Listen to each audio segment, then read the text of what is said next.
Good morning, class. Today we're going to be reading Yeh-Shen, a Cinderella story from China, retold by Eileen Louie and illustrated by Ed Young.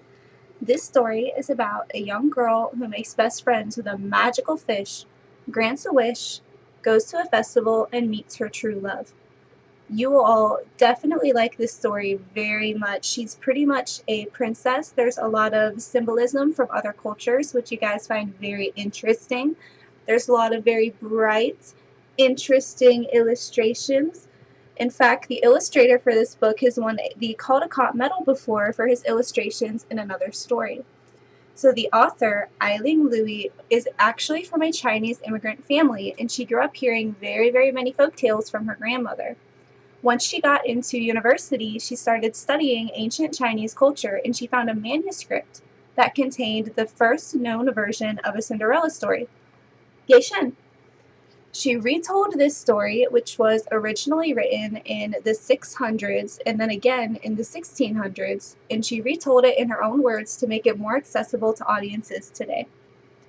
So we're going to read the first version of the story, but first I have a question for you. So you guys are in second grade right now. How many of you have heard of Cinderella?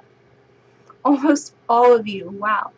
So yes, most of you at your age have heard about the story of Cinderella. Well, this story is a magical rags to riches story just like that one is. And I chose this book because of our traditional literature unit that we're currently in right now. We already read The Ant and the Grasshopper, and do you guys remember what was at the end of that story?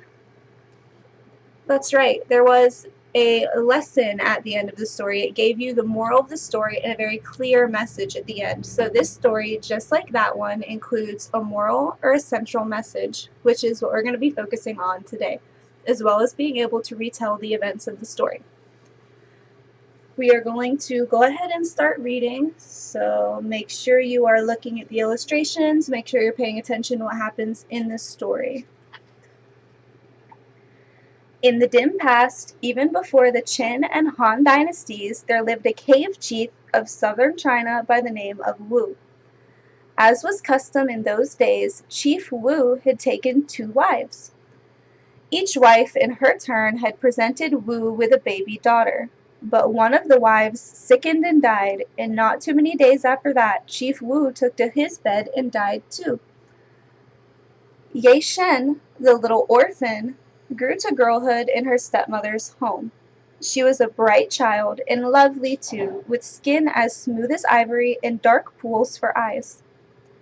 Her stepmother was jealous of all this beauty and goodness, for her own daughter was not pretty at all. So in her displeasure, she gave poor Yeh-Shen the heaviest and most unpleasant chores.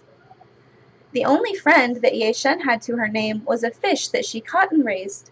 It was a beautiful fish with golden eyes, and every day it would come out of the water and rest its head upon the bank of the pond, waiting for Yeh-Shen to feed it. Stepmother gave Yeh-Shen little enough food for herself, but the orphan always found something to share with her fish, which grew to enormous size. Hello, Professor Rentschler, on to the second portion of the video.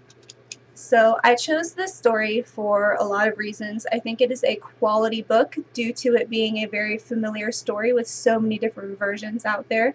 The author and the illustrator are both cultural insiders. You already heard in the first portion of the video about Eileen, the author.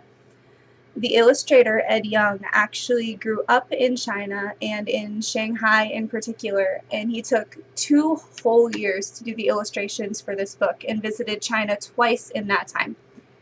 He visited China both of those times, making sure that he had the descriptions, the art style, the clothing, even the location that the book was supposed to take place in, accurate and authentic. He wanted to make sure that he had it as true to real life as possible. There's a lot of cultural themes and symbolism present in this story. For example, some of the themes are cultural beauty. Cultural beauty, which you might have heard in the beginning of the story that I read. And I actually really like the fact that it mentioned her kindness and her smarts. before it mentioned her physical attractiveness. Some other themes, cultural themes that it includes are accepting wisdom from older people, so respect for elders and wisdom from elders. There is the theme of cultural beauty in the small feet in the book, and there are symbols of the azure gown, the golden slippers, and the koi fish.